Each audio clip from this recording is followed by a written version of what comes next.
राधा रानी की कृपा भी समझ में आवे, लेकिन जा हमने कौन सी सहायता कर दी?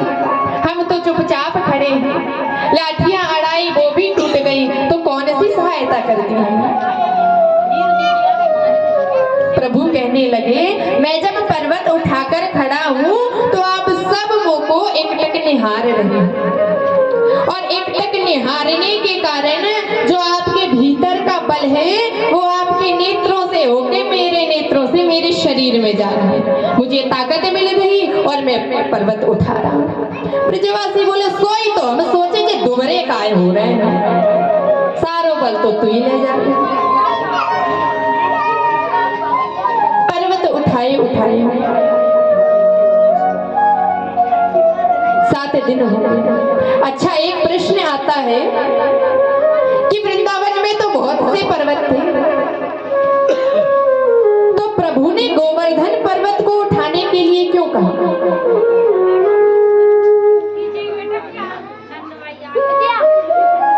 तो ऐसी कथा आती है कि जब रामावतार में राम सेतु का निर्माण हो रहा था, तब जितने भी वानर थे वो सब यदा कदा पर्वतों से महाराज बड़ी बड़ी चट्टाने बड़े बड़े पत्थर लेकर जा रहे थे। तब हनुमान जी भी महाराज गए, गोवर्धन महाराज थे कहीं, तो पर्वत को उठाकर लेकर जा रहे थे कि सेतु निर्माण में इनको इनके चट्टानों को लगाएंगे।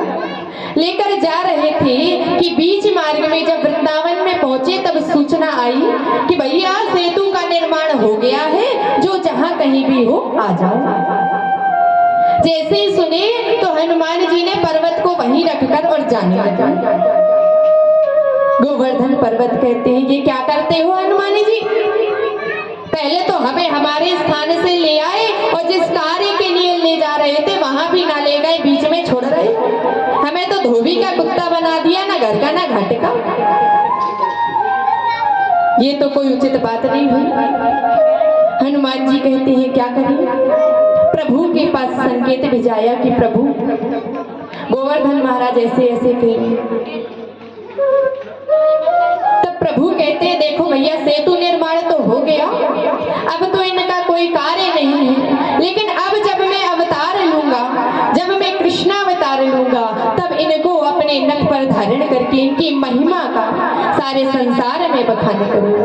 और 7 दिवस ही कर पर धरी हूँ और 3 लोक महिमा विस्तर है, तीनों लोक में इनकी महिमा का इसलिए प्रभु ने गोवर्धन पर्वत को उठाया। जब 7 दिन हो गए, वर्षा हो रही है, इंद्र बैठे बैठे कहते हैं अपने सैनिकों से कि जाओ जाकर देखकर आओ। 7 दिन हो गए हैं वर्षा होते होते, अब तो पूरा ब्रज जलमग्न हो गया होगा, पूरे ब्रज में बाढ़ आ गई हो, तो वर्षा रोक दो। सैनिक आए और जाकर कहते, इंद्र महाराज वहां वर्षा तो क्या, बाढ़ तो क्या, एक बूंद भी नहीं है जल की, वहां तो धूल उड़ रही, धूल उड़ रही। जब ये धूल उड़ रही है तो 7 दिन की मूसलाधार वर्षा का जल कहां गया? तो ऐसी कथा आती है कि जब भगवान श्री कृष्ण ने पर्वत को धारण किया,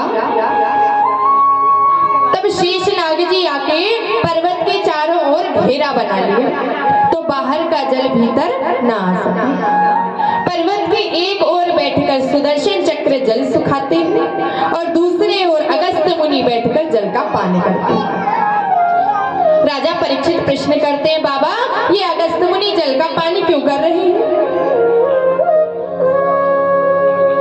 सुखदेव जी कहते हैं, राजा रामावतार में जब भगवान श्री राम रावण को मारकर आए, राज्याभिषेक हुआ, बड़े प्रेम से रहते हैं प्रभु श्री राम और मैया जानकी। तो मैया जानकी की ब्राह्मणों में बड़ी श्रद्धा है, खूब ब्राह्मण भोज कराती है, दक्षिणा देती है, दान करती है।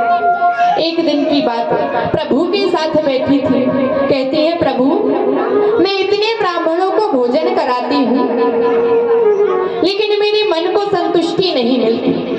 कोई ब्राह्मण ढंग से भोजन पाते ही नहीं, थोड़ा थोड़ा पाते हैं और उठ जाते हैं, मेरे मन को संतोष नहीं होता। प्रभु बोले देवी ऐसी बात ना कहो, अभी तुमने ब्राह्मण का भोजन नहीं देखा, और यदि तुम्हारी इच्छा है तो मैं किसी ब्राह्मण को आमंत्रण दे देता हूँ। जानकी जी हाथ जोड़ के कहती प्रभु दीजिए ना, बुलाइए, मेरा सौभाग्य है ये। आज भगवान श्री राम ने ध्यान लगाया और अगस्त्य मुनि के ध्यान में पहुंच गए, क्योंकि उस समय ये टेलीफोन तो चलते नहीं थे कि यहाँ से फोन लगाते हैं लोग। अगस्त्य मुनि आपका इनविटेशन है हमारे घर, ऐसा तो होता नहीं था। उस समय कनेक्शन चलता था मन का। तो आज अगस्त्य मुनि के ध्यान में पहुंचकर उनको आमंत्रण देते हैं, और प्रभु के इशारे पर ही तो संसार चलता है। प्रभु की आज्ञा पाकर आज अगस्त्य मुनि अयोध्या में पधारे।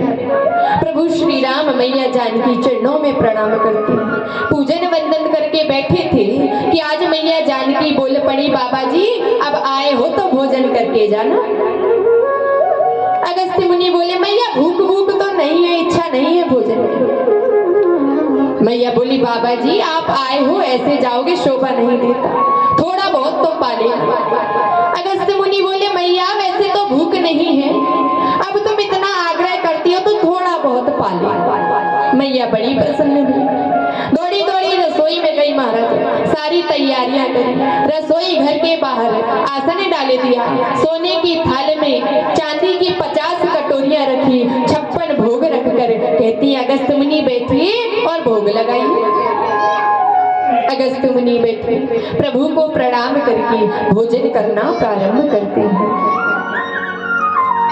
सुबह 9 बजे भोजन करने बैठे हैं, रात्रि के 9 बज गए, बाबा का भोजन चल रहा है। मैया जानकी ने 6 बार तो आटा लगा लिया। अब बाबा भोजन करते जा रहे, करते जा रहे, करते जा रहे। जब मैया जानकी थक गई तो गणेश जी की पत्नी रिद्धि सिद्धि को बुला लिया। सब मिलके बना रही हैं, बाबा भोजन कर रहे हैं। भोजन करते करते 3 दिन हो गए, बाबा का अखंड भोज चल रहा है। जब रिद्धि सिद्धि भी थक गई तब इनके पति गणेश जी को बुला लिया। अब रिद्धि सिद्धि नवनिधि तीनों मिलके पूरी बेलती, गणेश जी रसोईया बन के पूरी निकालती, मैया जानकी परोसती और बाबा उड़ेलते, पाते नहीं मारा उड़ेलते। भोजन करते करते 15 दिन बीत गए। मैया जानकी बड़ी परेशान। 15वें दिन शाम को बाबा के पास आती, बाबा प्रणाम। बाबा बोले मैया अभी बात ना करो, अभी भोजन कर रहे हैं, और भोजन करते समय बात नहीं करते। मैया बोली बाबा मैं बात करवे नहीं आई, मैं तो जा कह रही थी कि जब आधा भोजन हो जाए तो जल पीना चाहिए। बाबा बोले मैया चिंता ना करो, जब आधा हो जाएगा तो जल पी लेंगे। मैया बोली जाओ 15 दिन से भोजन कर रहे हैं और कहते अभी आधा भी नहीं भाई। 16वां दिन हो गया। 17वें दिन शाम को जब प्रभु श्री राम आए, मैया जानकी को चिंतित देखा, गणेश जी को चिंतित देखा, रिद्धि सिद्धि नवनिधि सब हार गए थे। तब आज प्रभु ने अगस्त्य मुनि को इशारा किया, और चूंकि भगवान के इशारे पर ही तो संसार चलता है। आज प्रभु की इशारा पाकर, आज्ञा पाकर 18वें दिन शाम को अगस्त्य मुनि ने डकार ली और कहते मैया आधा भोजन हो गया, अब जल लाओ। मैया जानकी हाथ जोड़कर खड़ी हो गई, बाबा हमें क्षमा करो, जल की व्यवस्था हमारे पास नहीं। घड़े 2 घड़े से काम चले तो कर दे, टैंकर 2 टैंकर से काम चले तो कर दे, अब आपके लायक जल हमारे पास नहीं। अगस्त्य मुनि बोले मैया भोजन कराया है तो जल तो पिलाना पड़ेगा। तब प्रभु श्री राम कहते हैं बाबा आप तो संत हो, ऋषि हो, महर्षि हो, इस युग में भोजन किया है तो अगले युग में जल पी लेना। द्वापर में जब मैं गोवर्धन पर्वत को उठाऊंगा, इंद्र जितने भी जल की वृष्टि करेगा, आप आना और जल पीकर अपनी प्यास बुझा देना। और आज प्रभु ने जब गोवर्धन पर्वत को उठाया तो इशारा कर दिया बाबा जहां कहीं भी हो आ जाओ। और एक और अगस्त्य मुनि बैठकर जल का पान करने लगे। इंद्र ने जब देखा कि धूल उड़ रही है, समझ गया कि ये तो साक्षात परमपिता परमेश्वर हैं। इंद्र लोक से महाराज दौड़ा दौड़ा आया और जहां से वृंदावन की सीमा प्रारंभ होती है, नंगे पांव आया और प्रभु की चरणों में गिर गया। प्रभु मुझे क्षमा करें। पिता गुरुस्तम जगतामधीशो दुरत्ते काल उत्पन्न दंतन हिताय स्वेच्छा तन्वी सभी से मानम विदुन वन जगदीश मानिया। पिता गुरुस्तम जगतामधीशो, प्रभु आप तो सारे जगत के पिता हो और पिता का तो कार्य होता है कि अपनी संतान को क्षमा करें। मुझे क्षमा करें, बहुत बड़ा अपराध हो गया है मुझसे, प्रभु मुझे क्षमा करें। और आप क्षमा क्यों ना करोगी? आप कितने बड़े दयालु हो कि अहो वकीयम स्तन कालिकूटम जिंगासयापाये दापे साध्वी लेभे गतिम धातृचिता ततोन्यम कम वा दयालुम शरणम प्रचंड। आपको मारने आई उस पूतना को भी आपने माँ की गति प्रदान की, जो गति सैकड़ों वर्षों बाद मिली माँ यशोदा को, वो सबसे पहले आपने पूतना को दी। इतने बड़े दयालु हो, मुझ पर भी दया करो, मेरे अपराध को क्षमा करो।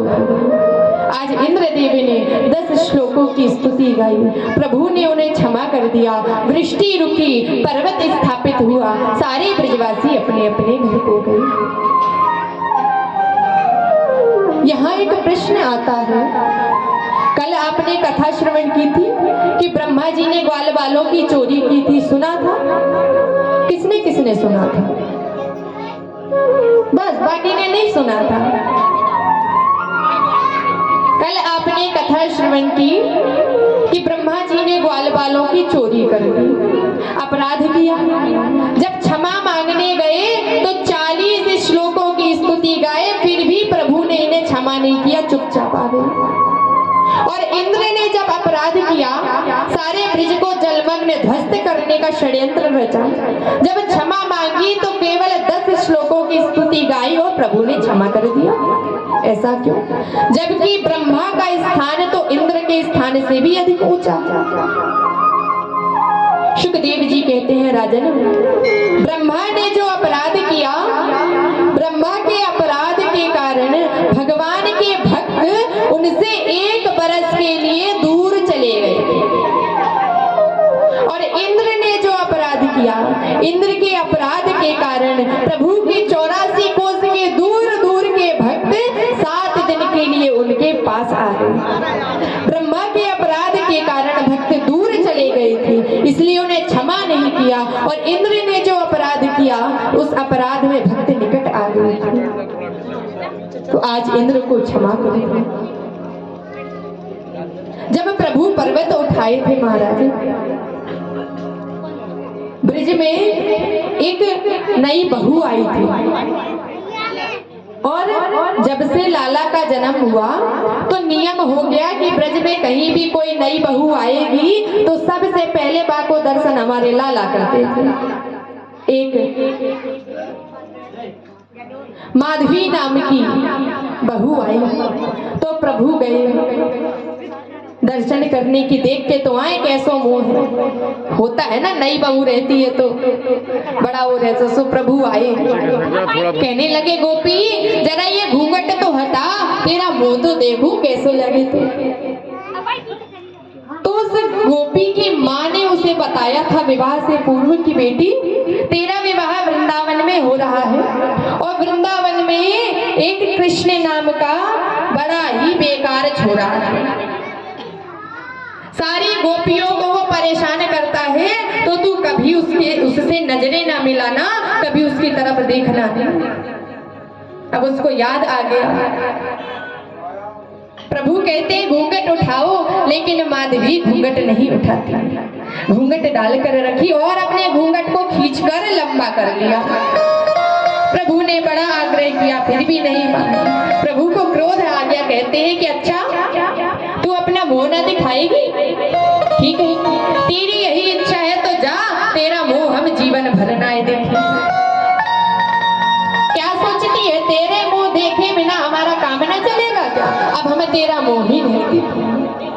प्रभु वहां से चले गए। इधर जब उस बहू की मुंह दिखाई होनी थी, तब मैया बोली, लाला से लाला चल, नई बहू की मुंह दिखाइए तो को दर्शन करा दो, बहू का मुंह देख लूं। लाला बोले ना भैया तुम जाओ, हमें नहीं देखना बा को मुंह। मैया चली गई। वो दिन है और जिस दिन प्रभु ने गोवर्धन उठाया, आज तक उस माधवी ने प्रभु के मुख को नहीं देखा और ना प्रभु ने उसके मुख को देखा। जब प्रभु गाय चराकर घर लौटते तो सारी गोपियां अपने द्वार पर खड़े होकर प्रभु का दर्शन करती, लेकिन ये माधवी तुरंत भीतर भाग जाती। क्यों? मैया ने कहा है कि इससे नजरें नहीं मिलानी है, इसको नहीं देखना है। आज जब प्रभु ने पर्वत को उठाया तो चारों ओर भगदड़ मच गई, कोई यहाँ दौड़ रहा, कोई वहां दौड़ रहा, आंधी तूफान चल रहा। और यह तूफान चलते चलते उस माधवी का जो घूंघट था महाराज उठ गया, पीछे चला गया। घूंघट उठा तो इसकी दृष्टि गई प्रभु की उंगली पर।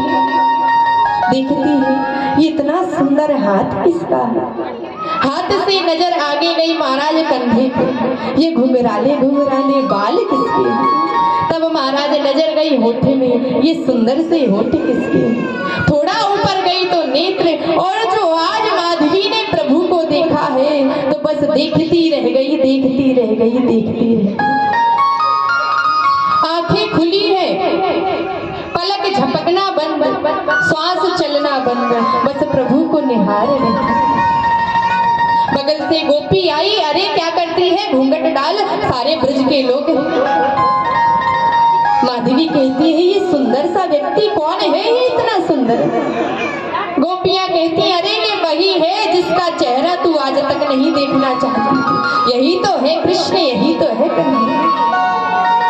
जैसे ही सुना माधवी रोने लगी, अरे माँ कितना बड़ा अपराध करवा दिया तूने मुझसे, जीवन के इतने वर्ष इन्हें देखे बिना निकल गए। आज से मैं प्रण लेती हूँ कि चाहे कुछ भी हो जाए, ना लोग देखूंगी ना लाज देखूंगी, सिर्फ इनको देखूंगी, इनके दर्शन के लिए मैं कोई लाज नहीं करूंगी। और वही माधवी अगले जन्म में राजस्थान में मीरा बनकर आई। सारी लोग लाज त्याग दी उन्होंने केवल प्रभु के लिए। हम सबका भी यही प्रयास होना चाहिए कि हम प्रभु को अपना माने। संसार में हम चीजों के पीछे भागते हैं, सारी चीजें महाराज अपने आप को मांगती हैं, केवल प्रभु है जो कुछ नहीं मांगता। किसी ने एक कहावत लिखी कि मनी से अर्निंग, मनी यानी पैसा, तो मनी से earning, just earn me and forget everything. पैसा कहता है बस मुझे कमाओ, मुझे कमाओ, मुझे कमाओ और सब कुछ भूल जाओ। टाइम यानी समय, टाइम से follow me, just follow me and forget everything. समय कहता है बस मेरे पीछे भागो, मेरे पीछे भागो और सब कुछ भूल जाओ। But do you know what my Krishna says? आप जानते हो हमारे कृष्ण क्या कहते हैं? हमारे कृष्ण कहते हैं कि जस्ट रिमेम्बर मी। रिमेम्बर यानी होता है याद करना। जस्ट रिमेम्बर, सिर्फ मुझे याद करो। You just remember me and I give you everything which you want in your life. केवल और केवल मुझे याद करो, मैं वो सब तुम्हें दूंगा जो तुम तुम्हारे जीवन में चाहते हो। शर्त क्या कि केवल मुझे याद करो। पर्वत स्थापित हो गया, सब आ गए और प्रभु अपनी छोटी छोटी लीलाओं से सबको आनंदित करते हैं। कहते चलो आज अपन हवन खेलेंगे। सारे सखा आ गए महाराज। अब वृंदावन तो ऐसे ही वन था, सूखे सूखे लकड़ी पत्ते सब ले आए महाराज, और जो धूल थी, धूल को एक बर्तन में लाके रखा, लकड़ी में आग लगाई, बोले हम पंडित जी हैं, हवन हो रहा है, तुम आहुतियां छोड़ो। तो जो धूरा पड़ा था उस धूरे की आहुतियां छोड़ रहे हैं महाराज, और उठाते जाते हैं और डालते हैं स्वाहा स्वाहा। भगवान को क्या खिला रहे हैं? अधूरा। ये यज्ञ करते हैं, उसमें जो आहुतियां डालते हैं वो प्रभु का भोजन ही तो है। भगवान को भोग दो तरीके से लगाया जाता है, एक तो थाली में सजा के और दूसरा हवन में आहुतियां डालते। बस अंतर इतना है कि जो आहुतियां डालते हैं तो आवाज आती है स्वाहा, और जब इस मुंह में डालते हैं आवाज आती है आहा। प्रेम से बोलिए राधे। तो हवन करें और फिर सारे पंडितों से कहते हैं कि पंडित जी हमने यज्ञ किया है, कल भंडारा है, हमारे घर पे आ जाना। अब सारे पंडितों को पता चल गया कि भैया नंद रानी के घर भंडारा है। तो पंडित महाराज एक दिन पहले से भोजन करना बंद कि कल जाके भोग पाएंगे। सवेरे सवेरे पूरे ब्रज के सारे पंडित पहुंच पड़े महाराज नंद रानी के में।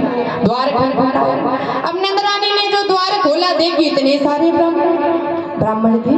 क्या हो गया, आप सब आए हो? अब ब्राह्मण देव क्या बोले, अब खुद के मुंह से तो कहेंगे नहीं कि भैया तुमने भोजन कहा था। तो सब चुपचाप खड़े। एक ब्राह्मण देव कहते भैया आज तुम्हारे घर भंडारा होना था। मैया बोली भंडारा? हाँ, तुम्हारे लाला ने तो कहा था कि भंडारा भंडारा। प्रभु पीछे से निकल आए। अरे पंडित जी हम तो झूठ मूठ का स्वाहा कर रहे थे, झूठ मूठ का भंडारा कर रहे थे और आप असली का समझ गए। लेकिन क्या करें, मैया यशोदा जितनी दयालु कौन हो। मैया ने सारे ब्राह्मणों को बैठाया और गई महाराज सबको भोजन कराती। इस प्रकार प्रभु अपनी छोटी छोटी लीलाओं से सबको आनंदित करते। आगे ब्रिज में यूं तो सब प्रभु को प्रिय है, लेकिन सबसे अधिक कोई प्रिय है तो वह है श्री राधा रानी। प्रभु दिन रात जिनका नाम लेते हैं वो है श्री राधा रानी। और प्रभु ही नहीं महाराज, सबको श्री राधा रानी का नाम लेना चाहिए, क्योंकि कहते हैं कि ठोकरों से यदि बचना है तो ठाकुर जी को पाइए, और यदि ठाकुर जी को पाना है तो ठाकुराइन के गुण गाइए। क्योंकि ठाकुर जी को बुलाएंगे तो आने से पहले 10 बार सोचेंगे जाऊं कि ना जाऊं, जाऊं कि ना जाऊं। लेकिन जब राधा रानी का नाम लेंगे तो ठाकुर जी दौड़े दौड़े आ जाए। इसलिए सभी प्रेम से बोलेंगे क्या, तो हम हाथी उठा कर कहते हैं हम हो गए राधा रानी के। हम हाथी उठा के कहते हैं हम हो गए राधा रानी के।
जीतन भाई क्या अब इस बार बंद करना जनरेटर को।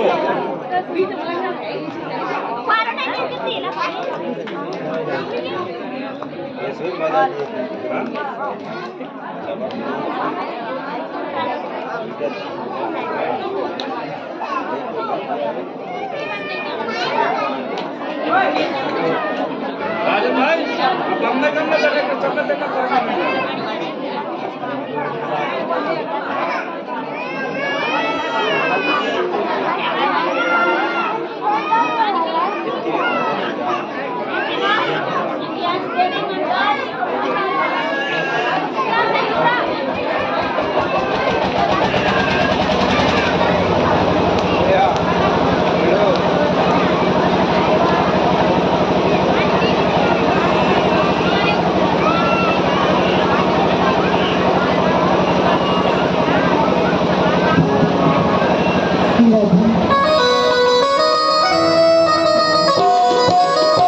मीठी मीठी तालियों की सेवा करता है।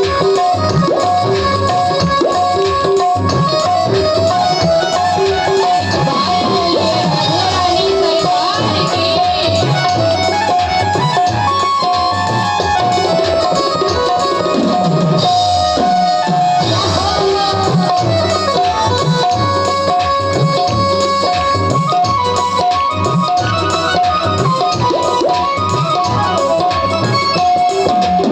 हो गए राधा रानी की, हो गई राधा रानी के राधे रसिकों की प्यारी की, राधे रसिकों की प्यारी के राधे कृष्णानी दुलारी की। राधे कृष्णानी दुलारी के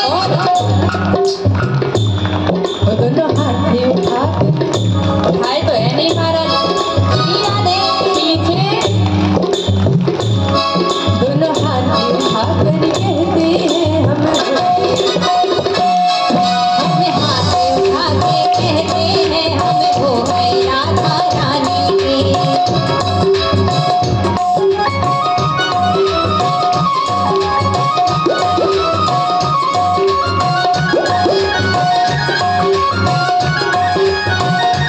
श्री राधे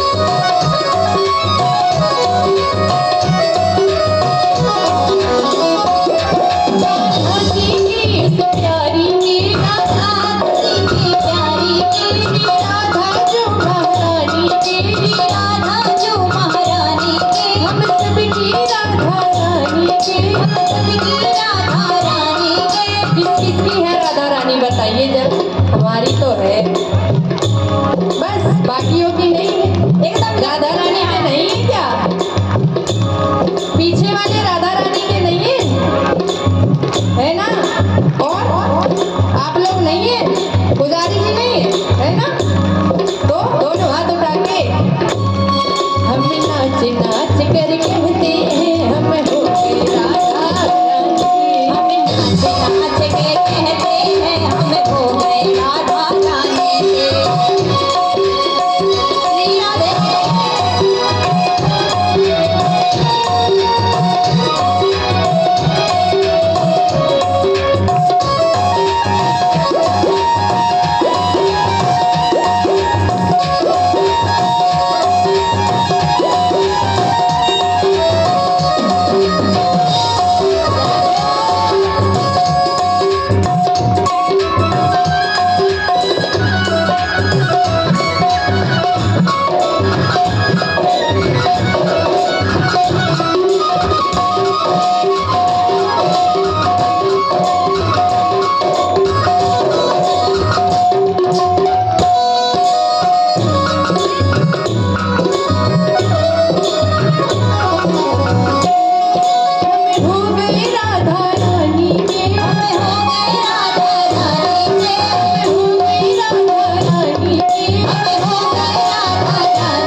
हाथ उठा कर कहते हैं हम हो गए राधा।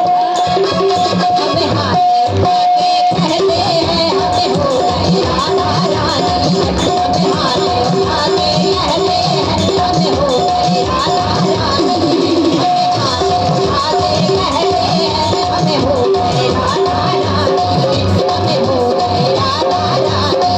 हमें हो गए राधा श्री राधे रानी सरकार की जय हो। आगे बड़ी सुंदर लीला आती है, रास लीला। रास पंचाध्यायी श्रीमद् भागवत के पंच प्राण हैं। और कहा जाता है कि रास की कथा सुनने का अधिकारी हर कोई नहीं है। रास की कथा सुनने के लिए एक पात्रता बताई, और क्या पात्रता है? कहते हैं कि प्रथम सुमिरी भागवत भक्त भगवत वाणी, द्वितीय आराधे भक्ति व्यास नव भाति बखानी, तृतीय करे गुरु समझी दक्ष सर्वज्ञ रसीलो, चौथे होए विरक्त बसे बलराज बसीलो, पांचे भूले देह सुधी तब छठी भावना रास की, साते पावे प्रीति रस श्री स्वामी हरिदास। क्या पात्रता बताई? प्रथम सुमिरी भागवत भक्त भगवत वाणी। सबसे पहली बात, भागवत कथा का श्रवण करें प्रभु के भक्तों के मुख से। द्वितीय आराधे भक्ति व्यास नव भाति बखानी। दूसरी बात, जो व्यास जी ने नवधा भक्ति बताई है उस अनुसार जीवन जिए। तृतीय करे गुरु समझ। तीसरी बात, जीवन में गुरु। चौथी होए विरक्त बसे बनराज बसी हो। चौथी बात, मन में विरक्ति हो, वृंदावन बसने की कामना। पांचे भूले देह सुध। जब इन सब के बाद पांचवी बार व्यक्ति इस देह की सुध को भूल जाता है, तब छठवीं बार कथा सुनने का अधिकारी होता। और अपात्र को कथा सुनाने से सुनने वाले को तो पाप लगेगा और सुनाने वाले को भी लगेगा। इसलिए जब तक रास की कथा चले मन को एकदम शुद्ध करके रखें। इस रास की कथा में जिन गोपियों ने भाग लिया उनके बारे में चर्चा करें। ये गोपी कौन है महाराज? गोपी किसी स्त्री को नहीं कहते, किसी लहंगा भरिया का नाम गोपी नहीं है महाराज। गोपी का अर्थ क्या है? गो अर्थात इंद्रिय और पी अर्थात पीना। जो अपने प्रत्येक इंद्रिय से श्री कृष्ण रस का पान करे वो गोपी। गोपी आप बन सकते हो, गोपी आप बन सकते हो, गोपी हम बन सकते हैं, बशर्ते एक कि प्रत्येक इंद्रिय से श्री कृष्ण रस का पान करे। कोई स्त्री का नाम गोपी नहीं है। ये गोपियां कौन है? ऋषि कन्या, मत्स्य कन्या, दैत्य कन्या, ये गोपियां हैं।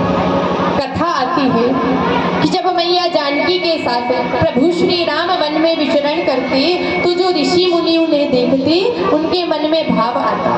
कैसा भाव? प्रभु कितने सुंदर हैं, काश हम भी इनके साथ घूमते, हमारे साथ रहते तो कितना अच्छा हो। और भाव की तो बात है कि भाव का भूखा हूँ मैं, भाव ही एक सार है। जो भाव से भजता है मुझे तो भव से बेड़ा। उन ऋषियों का भाव सच्चा था, वो ऋषि ही आज ऋषि कन्या बनकर आए। जब प्रभु वामन अवतार धारण करके राजा बलि के द्वार पर गए, सारी दैत्य कन्याएं मोहित हो गई, मन में गोपी भाव आया और आज ब्रज की गोपियां बनकर आई। जब प्रभु ने मत्स्य अवतार धारण किया, सारी मत्स्य कन्याएं उन पर मोहित हो गई, भाव सच्चा था, आज वे ही मत्स्य कन्याएं गोपी बनकर आ गई। इतना ही नहीं, कहते हैं कि 4 वेद हैं, ऋग्वेद, यजुर्वेद, सामवेद, अथर्ववेद। इन 4 वेदों में 3 कांड हैं, ज्ञान कांड, कर्म कांड, उपासना कांड। ज्ञान कांड में 4000 मंत्र, कर्म कांड में 80,000 मंत्र और उपासना कांड में 16,000 मंत्र। तो कर्म कांड के 80,000 मंत्र जब भगवान को समझने में असमर्थ हो गए, तो आज प्रभु को समझने के लिए ब्रज की 80,000 गोपियां बनकर आई। कोई साधारण नहीं। शरद पूर्णिमा की अर्धरात्रि में यमुना जी का किनारा है और यमुना नदी के किनारे प्रभु कदम्ब के वृक्ष के नीचे एक टांग पर खड़े हैं, एक पांव को टेढ़ा करके अपनी बाकी छवि पे खड़े होकर वेणु का निनाद कर रहे हैं। आज प्रभु अपनी वेणु का निनाद कर रहे हैं। पूरे ब्रज में उनकी वेणु का निनाद महाराज गूंज रहा है।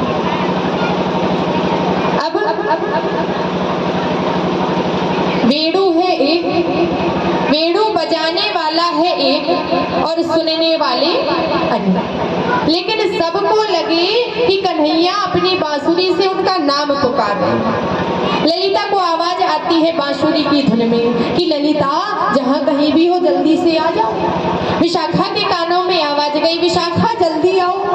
और परिणाम क्या हुआ? परिणाम यही हुआ कि जो गोपी जिस कार्य को कर रही थी सबको छोड़कर दौड़ पड़ी।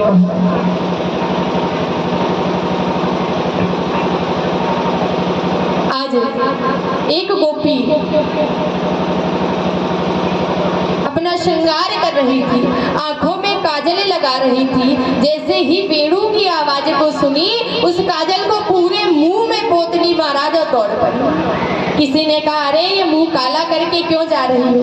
कहती है वो सावरा सलोना काला है ना, तो जैसा वो वैसी में, वो भी काला तो मैं भी काली बनकर जाऊंगी। एक गोपी अपने लाला को दुग्ध पान करा रही थी। वेणु का निनाद को सुनते ही लाला को पालने में पटका और दौड़ पड़ी। एक अपने पति को भोजन करा रही थी। पति ने नमक मांगा, नमक लेने भीतर गई, वेणु के निनाद को सुना और महाराज दौड़ पड़े, नमक देना ही भूल गई। ब्रज की सारी गोपियां महाराज दौड़े जा रही हैं। एक गोपी को तो उसके पति ने कमरे में बंद कर दिया, ताला डाल दिया कि तू नहीं जाएगी। गोपी भीतर से कहती तुम किसे रोकोगे? तुम इस शरीर को रोकोगे, मुझे नहीं रोक सकते। आत्मा से तो मैं सबसे पहले गोविंद के पास पहुंचूंगी और सत्य में मैं सबसे पहले गोविंद के पास पहुंचूंगी। आज प्रभु अपनी वेणु का मधुर निनाद कर रहे हैं।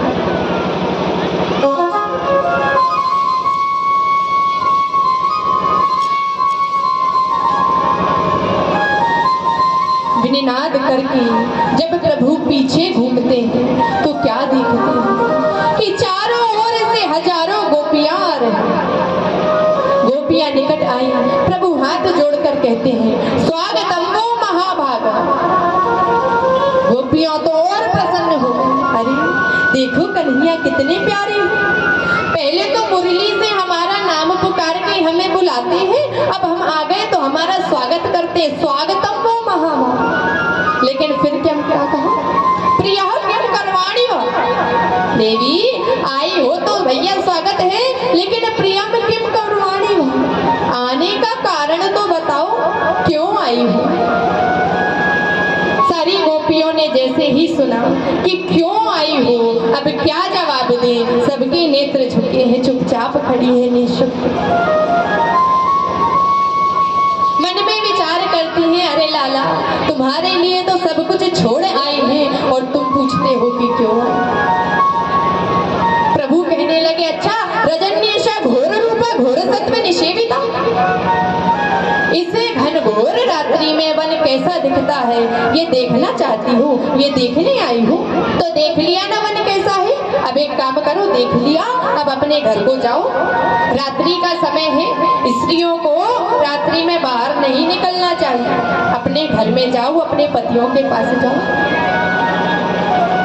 जो पतिव्रता स्त्री होती है उसे अपने पति के पास होना चाहिए। तुम जानती हो पतिव्रत धर्म में कितनी शक्ति होती है। एक पतिव्रता स्त्री थी, अपने पति की बड़ी सेवा करती थी, अपने हाथों से उन्हें नहलाती धुलाती भोजन कराती, हाथ पांव दाबती, बड़ी सेवा करती। एक दिन की बात, आंगन में बैठकर चावल बीन रही थी तो उतने में बाहर कहीं से पति आए, जल लाकर दिया। पति ने जल पिया, दोनों बैठे हुए थे कि आज पति पत्नी की गोद में सर रखकर लेट गया और पति की आंख लग गई, नींद आ गई।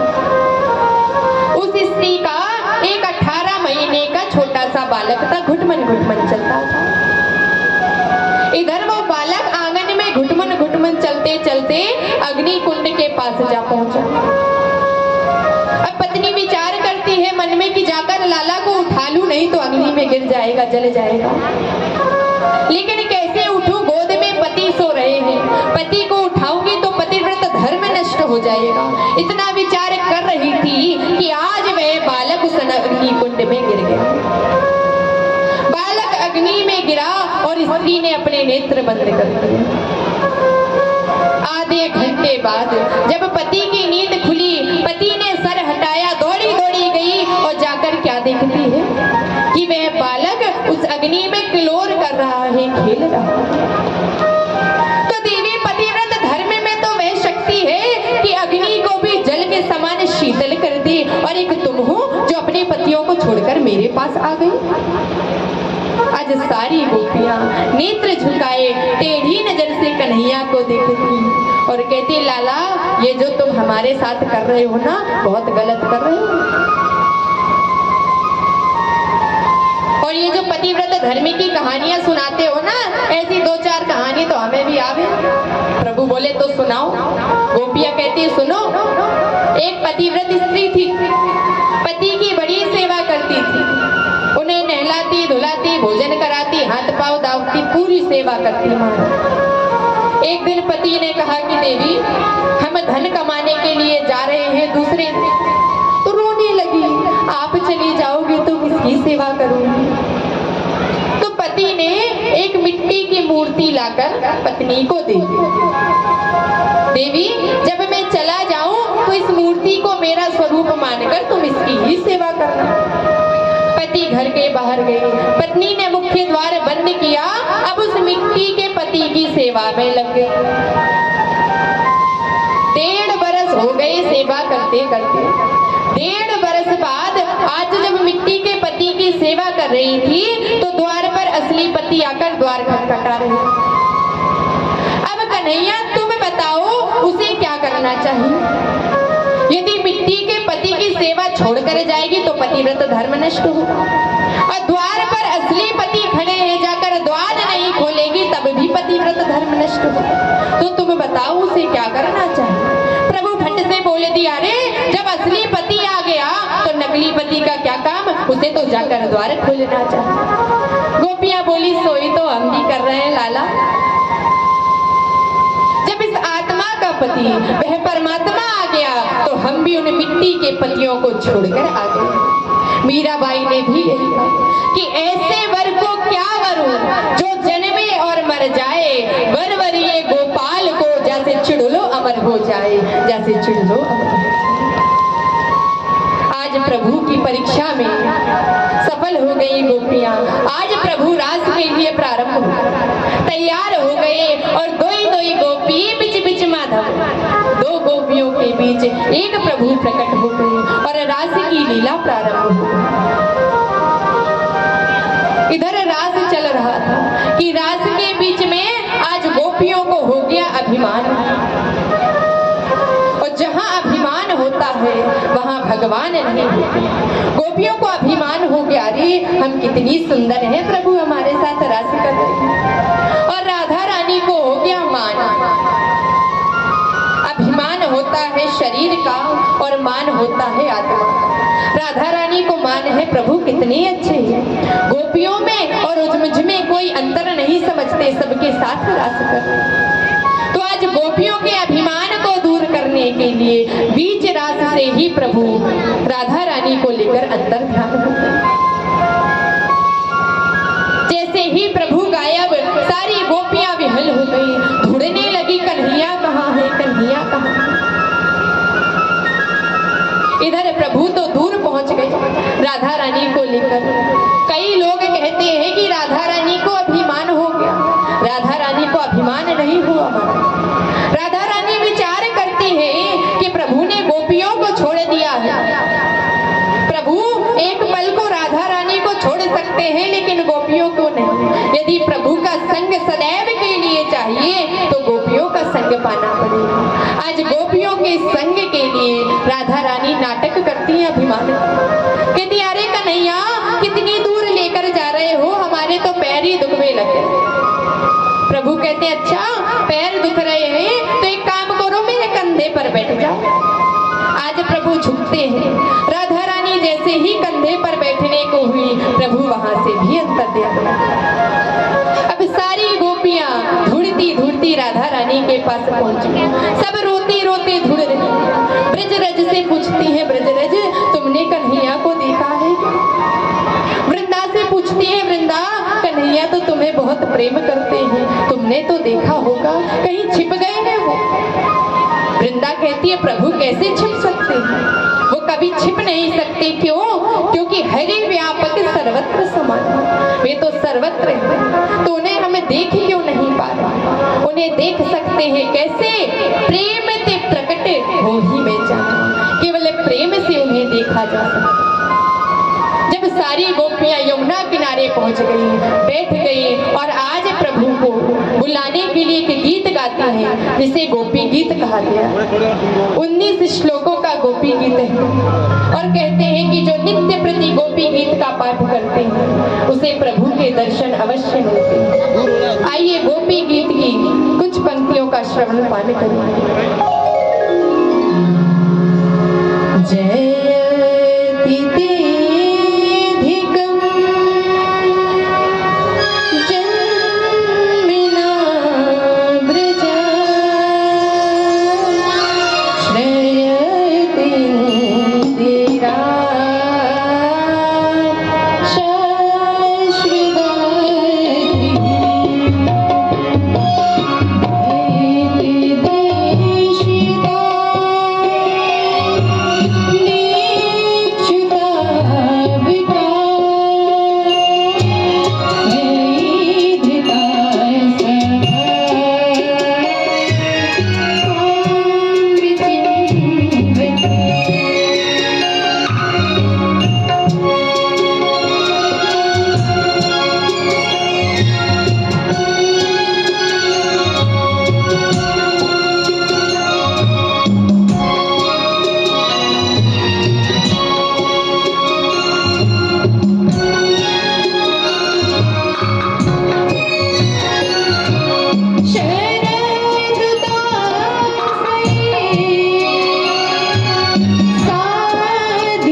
प्रकट हो गई।